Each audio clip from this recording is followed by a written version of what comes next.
The death of Jordan Neely and the acquittal of Daniel Penny is more than a tragedy on the New York City subway line. It's the indictment of a society that would rather punish some people for their misbehavior than get them the help they need. Jordan Neely was a slim 30-year-old homeless man with a history of mental illness when he entered a subway car on an Uptown F train in Manhattan in May of 2023. He reportedly threw his jacket on the floor and yelled at passengers that he was hungry, thirsty, and needed a job. This apparently intimidated some passengers, and Daniel Penny, a 24-year-old former Marine, approached Neely from behind and put him in a chokehold. Neely did not physically assault any passenger on the train, and he posed no direct threat to Penny.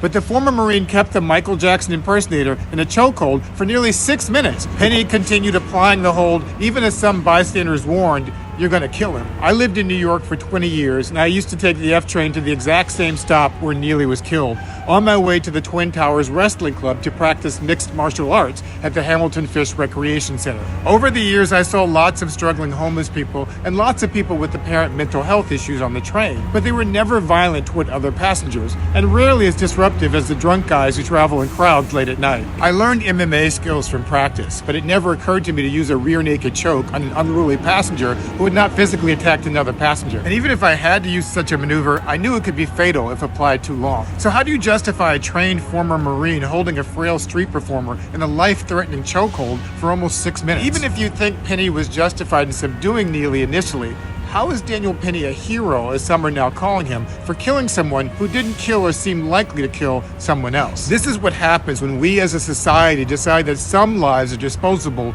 or just don't matter. It happens when we try to police our way out of social problems by funding law enforcement while defunding housing, healthcare, and mental health services. It happens when we're taught by society to dismiss black pain and suffering as normal and inconsequential, but to elevate white pain and suffering as tragic and relatable. It happens when we live in the richest nation in the world but can't find the money to help people living on the streets. It happens when we use the police as an occupying force to control black people but a community service to assist white people. It happens when we demand that poor black people follow the rules, obey the law, and comply with the police, while we allow rich white men to break the rules, disobey the law, and get elected to positions where they appoint the police chiefs. It happens when we vilify young black men like Trayvon Martin and Jordan Neely but create fundraising campaigns for killers like George Zimmerman and Kyle Rittenhouse. And it happens when a country that claims to follow a religion that teaches them to love their neighbors ends up celebrating the people who kill their neighbors. Ultimately, the broader, long-term issue we all must wrestle with